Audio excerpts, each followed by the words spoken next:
에서 큰 은혜를 받으시기를 바랍니다.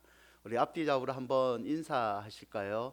오늘도 하나님의 은혜로 감사합시다.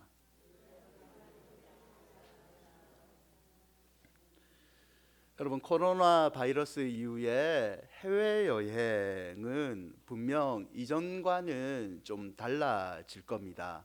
월스트리트 저널이 업계 전문가들과 함께 이 공항, 호텔 등등 여행에 관계된 모든 것이 어떻게 달라질 건가 한번 예측을 한 적이 있어요. 첫 번째는 유럽의 주요 도시에 여행을 많이 갔는데요.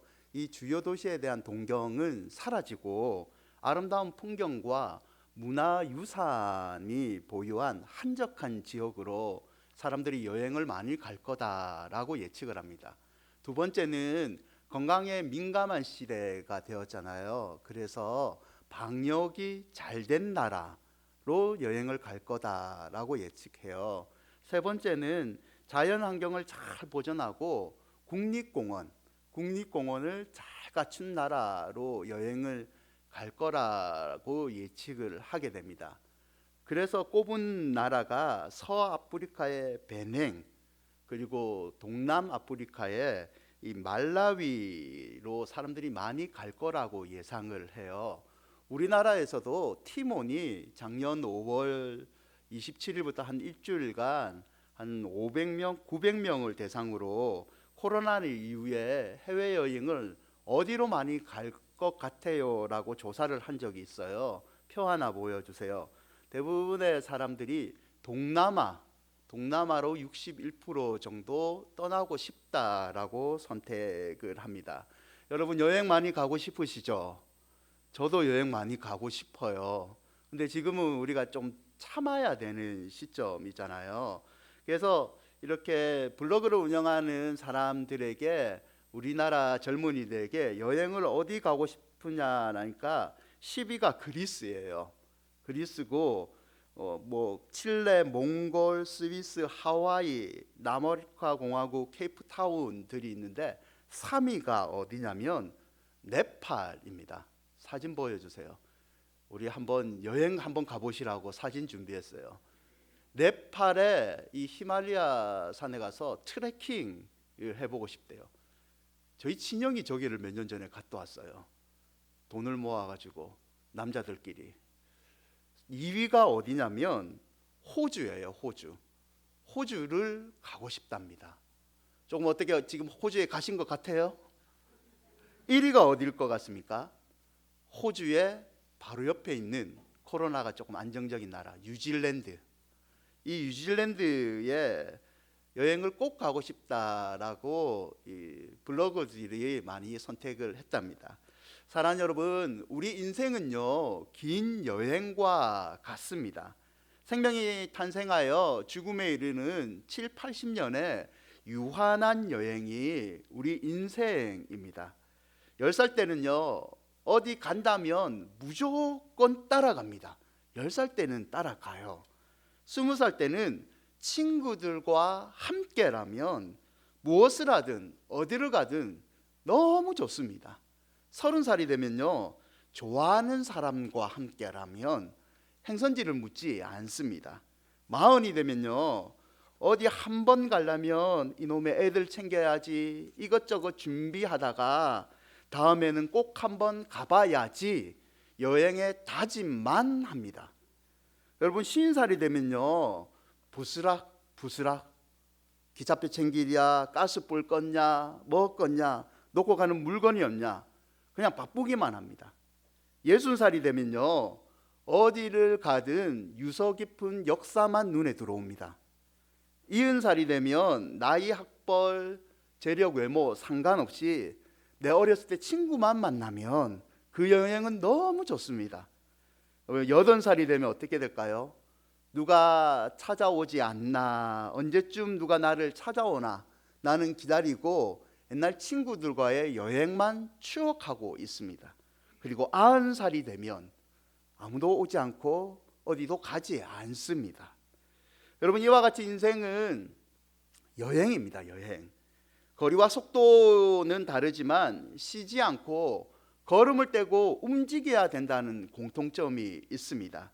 여행에는 출발과 도착이 있잖아요. 시작과 끝이라는 단계가 있습니다.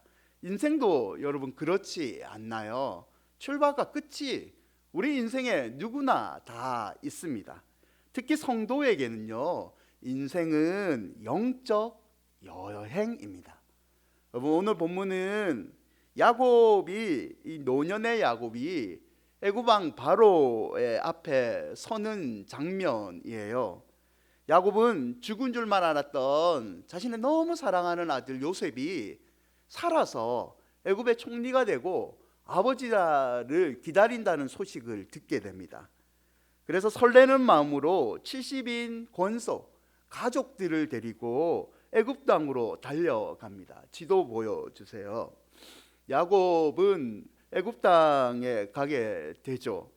아들 요셉은 백발이 된 아버지, 한 걸음에 달아온 이 아버지 야곱을 보면서 흐느껴 울죠. 아버지 야곱도 아들 요셉을 감격 속에서 함께 옵니다. 요셉은 자신이 섬기는 애굽의 왕 바로에게 아버지를 데려가고 소개를 하죠. 여기 계신 분이 저의 아버지입니다.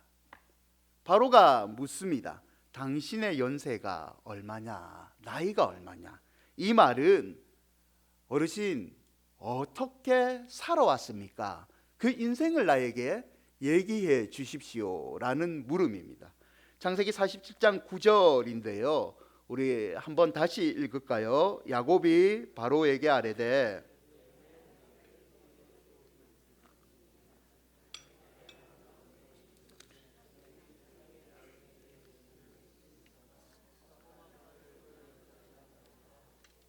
여러분, 야곱은 우리가 읽은 47장 9절에 자신의 인생을 세 가지로 요약해서 얘기를 합니다. 첫째, 야곱의 인생은 나그네 길입니다. 야곱은 그의 인생을 나그네 길이라고 표현합니다. 이는 히브리서 말씀에 의하면 더 나은 본향을 소망하는 믿음, 이 믿음입니다.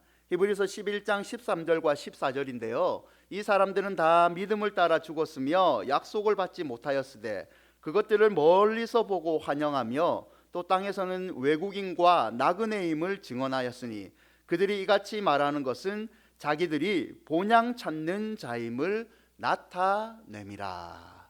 이 부분에 관해서 D.L. 무디는, 유명한 부흥사 D.L. 무디는 이렇게 표현을 해요.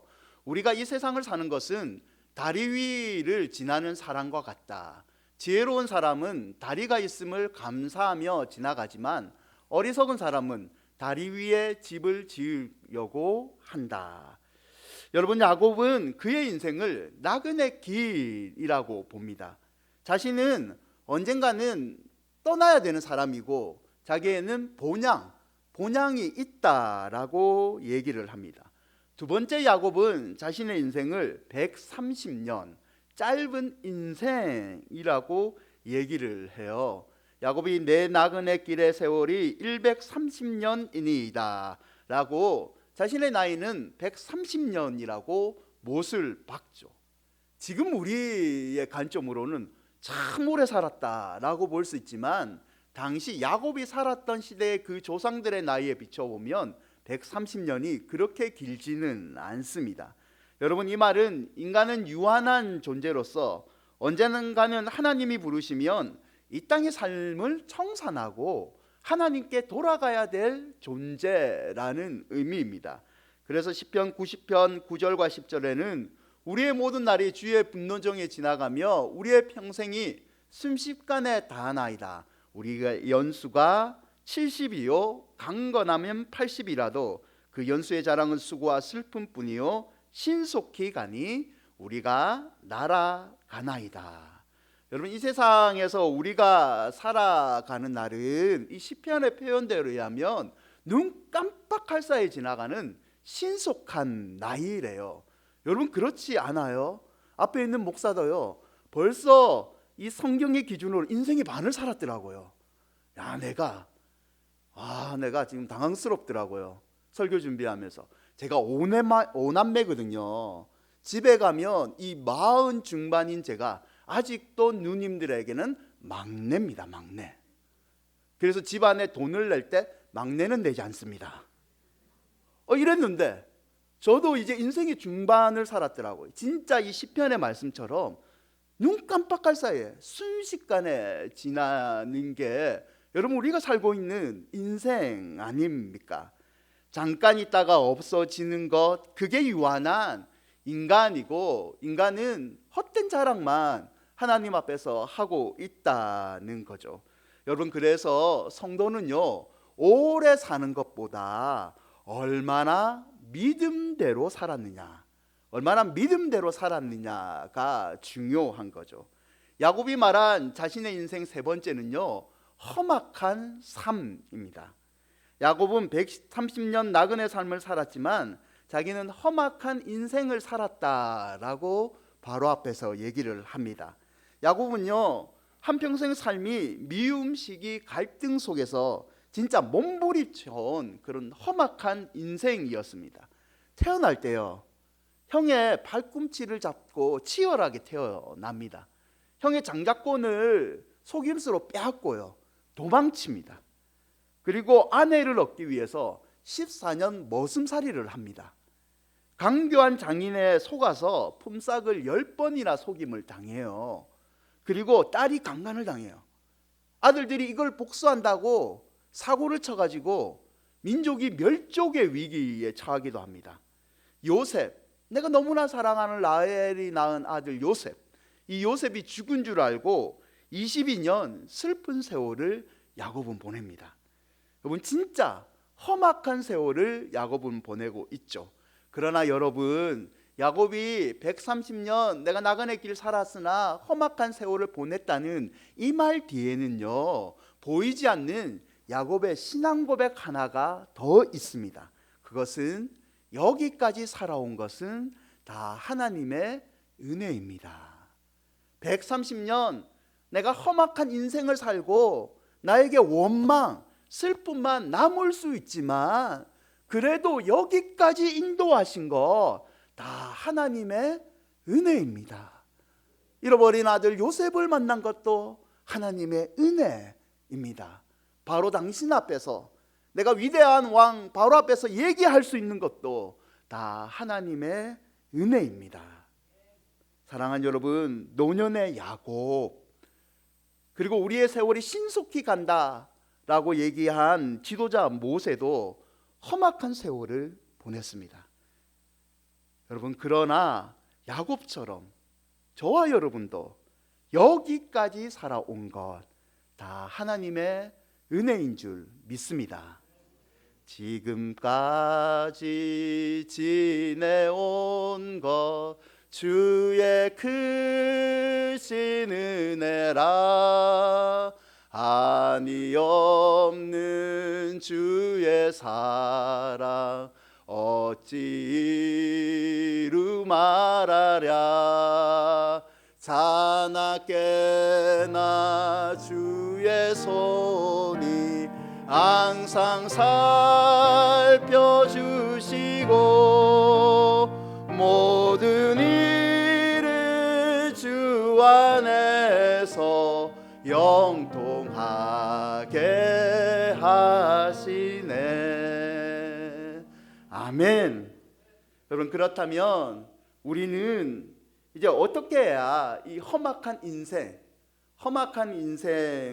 행복한 인생으로 살 수 있을까요? 여러분, 오늘은 행복한 인생의 여행 원칙 한 3가지를 살펴보고자 합니다. 첫 번째는요, 짐은 가볍게입니다. 여러분, 여행 갈 때요, 여러분은 어떤 스타일입니까? 어떻게 준비하는 스타일입니까? 1번, 나는 젓가락만 들고 모든 물건은 여행 가서 산다. 1번이에요. 2번, 나는 고추장까지 다 챙겨간다. 여러분, 1번이에요? 2번이에요? 말 안 해도 우리 대부분의 어머니들은 거의 2번이에요. 2번이에요. 여러분, 2번인 사람들, 젊은 사람들도 이런 사람들이 많아요. 여행 간다고 하면 3개월 전부터 쇼핑 리스트를 작성합니다. 맛집 검색하고요, 인스타 사진 다 찾아보고 다운, 그리고 이렇게 로드맵이라는 게 있어요. 사진으로 볼 수 있는 거 다 클릭해서 찾아봅니다. 진짜 요즘 애들 말대로 난리 났네, 난리 났습니다. 여행 준비로 바쁘죠. 그리고 숙소도 검색하고 별점 하나하나, 리뷰 하나 밤새도록 눈 뻘겋도록 다 찾아봅니다. 네이버, 구글, 인아웃 여기저기 다 있다가 여행 계획 짰는데 엑셀 시트로 7장입니다. 이런 사람들이 있어요. 여러분, 여행은요, 이사 가는 것처럼 모든 것을 다 들고 갈 수는 없습니다. 왜죠? 여행은 잠깐 갔다가 돌아와야 되는 겁니다. 이게 여행이죠. 우리 인생도 마찬가지예요. 우리 인생의 문에는 어쩌면 여행 중이라고 적혀 있는지도 몰라요. 지금 내가 이 세상에 살고 있지만 이곳에서 영원히 살 수 있는 사람은 여러분 아무도 없어요. 아무도 없습니다. 여행 갈 때는요, 짐을 줄이도록 노력해야 됩니다. 그래서 우리 아이들이 가장 먼저 해야 되는 거는 엄마 말리는 것, 엄마 몰래 짐 빼는 것, 그거 중요합니다. 막상 여행 가다 보면 그거 안 가지고 왔어 라는 게 분명 한두 가지가 있어요. 여행 중에 필요한 것이 분명히 생긴 거는 마찬가지입니다. 그럼에도 불구하고 짐을 줄이는 것, 이게 여행의 기본 원칙 아닙니까? 여러분, 이사의 기본 원칙도 버리는 것, 그게 이사의 중요한 원칙이잖아요. 여러분, 사는 것도 마찬가지입니다. 사실 짐 없이 살 수 있는 사람이 어디 있겠습니까?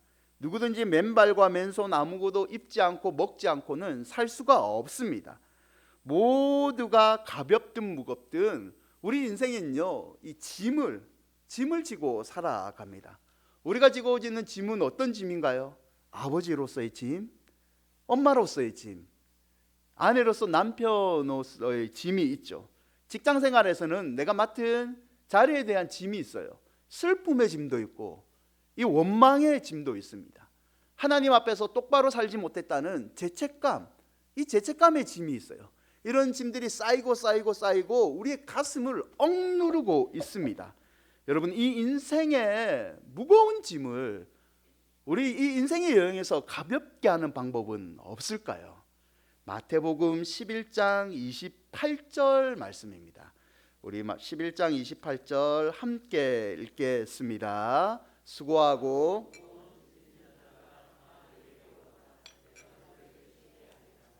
사랑하는 여러분, 예수님은요, 우리 인생의 무거운 짐을 지고 가는 사람들의 모습을 잘 알고 계십니다. 그래서 고통 가운데 있는 사람들을 부르시죠. 그리고 쉼을 약속하고 계십니다. 여러분, 우리가 이 시간 주님 앞에 예배드리는 것, 나온 것, 어쩌면 우리의 인생의 짐을 주님 앞에 내려놓고 주님이 주시는 쉼, 그 평안을 누리기 위해서 예배를 드리고 있지 않습니까?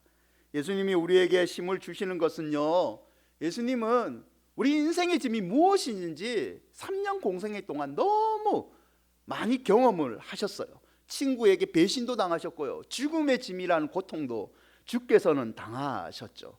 인간의 모든 죄악과 허물, 질병을 안고 십자가의 고통을 당하신 분이 바로 저와 여러분이 믿는 예수 그리스도이십니다. 그래서 우리가 짐질 때는 주님이 우리를 찾아오셔서 이렇게 말씀하셔요. 너 나보다 더 무거운 짐을 지어봤니? 너 나보다 더 슬퍼해 본 적이 있니? 나보다 더 십자가와 같은 고통스러운 것, 억울함을 당해 본 적이 있니? 그러면 당연히 우리는 아니요, 주님만큼은 그런 무거운 인생의 짐을 지어본 적이 없습니다 라고 말을 하죠. 그때 우리 주님께서 말씀하십니다. 그럼 됐다. 너 혼자 짐을 지지 말고 이제 쩔쩔매지 말고 나와 함께 가자. 사랑하는 여러분, 인생의 짐요, 혼자 외롭게 지지 마십시오. 우리 주님께 인생의 짐을 한번 맡겨보십시오. 그때 진정 가벼움과 참된 쉼을 누릴 줄 믿습니다. 예수님을 의지함으로 인생의 모든 짐이 가벼워지시기를 축원드립니다. 행복한 인생 여행 두 번째 법칙은요, 마음 맞는 동행자입니다. 여러분, 누구와 함께 가는가에 따라서 그 여행이 즐거울 수 있고 괴로울 수도 있죠. 마음에 들지 않는 사람과 함께 가면 얼마나 괴롭겠어요. 여러분, 즐거운 여행은 뭐죠? 나랑 말이 잘 통하는 사람, 내 마음이 편한 사람과 가는 여행이죠. 그래서 우리는 가족과 친구들과 함께 여행 가는 것을 좋아하는지 모릅니다. 피하고 싶은 여행의 동행자들이 있어요. 그 어떤 사람이냐면 이 사소한 배려심이 없는 친구와 가면 진짜 불편해요. 이런 사람 있잖아요. 그 친구가 씻고 나오면 늘 욕실에는 머리카락이 천지빼깔입니다. 그런 친구들 있잖아요.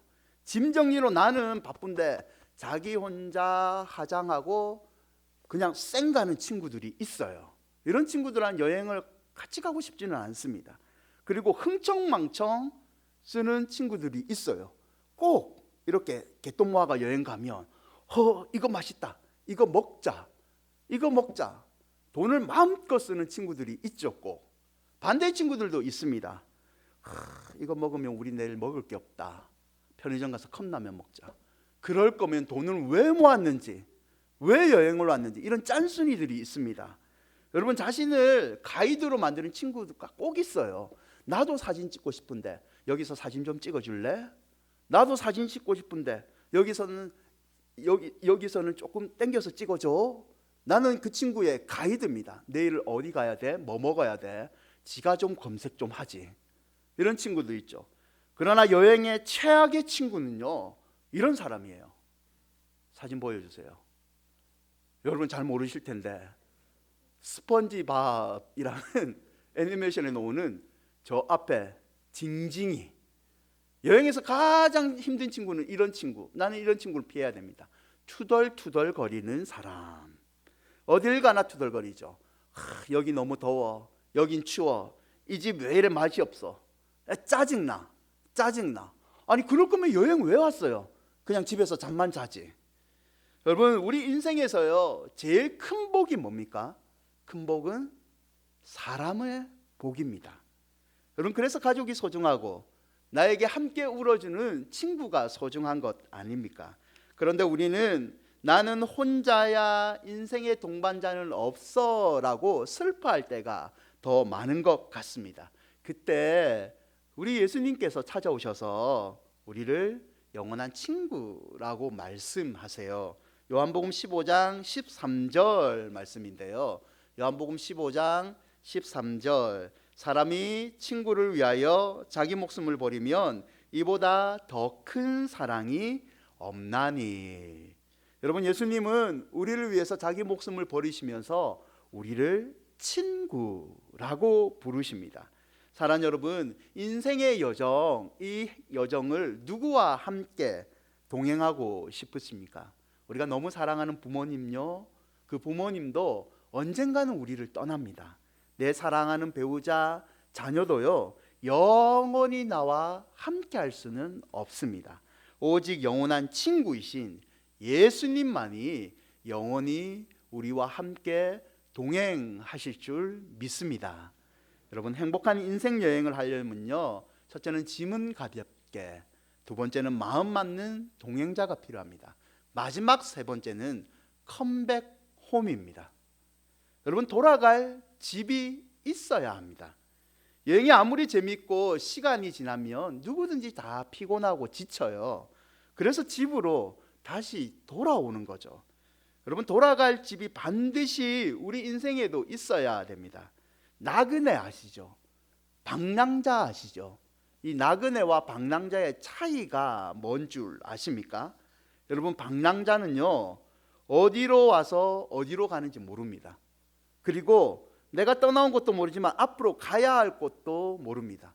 가야 할 곳을 모르기 때문에 그는 함께하는 사람이 없어요. 함께하는 사람이 없으니까 늘 혼자고 외롭습니다. 돌아갈 집이 방랑자에게는 없습니다. 여러분, 영적 순례기에서 우리들은 아버지 집을 떠나온 죄인입니다. 우리는 방랑자가 될 수밖에 없는 죄인이었어요.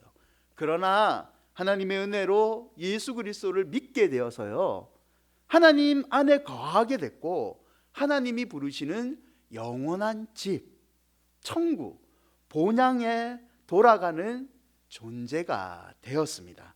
이런 의미에서 성도에게는요, 죽음은 끝이 아니라 천국 본향을 향한 시작입니다. 죽음은 끝이 아니라 천국 본향을 향한 시작이라는 거죠. 빌립보서 3장 20절, 그러나 우리의 시민권은 하늘에 있는지라 거기로부터 구원하는 자 곧 예수 그리스도를 기다리로니. 요한복음 14장 2절, 내 아버지 집에 거할 곳이 많도다. 그렇지 않으면 너희에게 일렀으니 내가 너희를 위하여 거처를 예비하러 가노니. 아멘. 사랑하는 여러분, 우리는 본향이 있습니다. 우리는 그 본향의 집에 거주하는 하늘 시민권을 가진 자입니다. 그러므로 이 하늘 시민권을 기억하면서 행복한 인생을 당당하게 사시기를 바랍니다. 여러분, 우리의 집은 이 땅이 아니라 본향 천국인 줄 믿으시기를 바랍니다. 말씀을 맺겠습니다. 짧은 이 땅의 여행도요, 짐이 가볍고 동행할 좋은 사람이 있어야 되고 돌아갈 집이 있어야 됩니다. 그래야 행복한 여행이 될 수 있습니다. 여러분, 우리 인생의 여정도 마찬가지입니다. 사랑하는 여러분, 오늘 무거운 짐을 가지고 나와셨습니까? 그러면 우리 예수님께 그 인생의 짐을 한번 내어드리십시오. 여러분, 친구가 없어서 내 남편이, 내 아내가 내 마음을 몰라줘서 마음이 너무 외롭습니까? 우리 동행자 대신 예수님께 나아가 보십시오. 주께서 여러분의 친구가 되어 주십니다. 여러분, 인생의 마지막이 이제 죽음을 생각하면 너무 두렵고 떨리고 무섭습니까? 믿음의 사람 성도는 하늘 시민권을 가진 돌아갈 집을 소유한 사람입니다. 그러므로 하나님 안에서 영원한 친구 되신 예수님과 함께 하늘의 복을 받으며 행복한 인생 여행을 떠나시기를 바랍니다. 아무쪼록 매일 당당하게 감사하는 마음으로 행복한 인생 여행을 걸어가시기를 주님의 이름으로 축원드립니다. 우리 찬양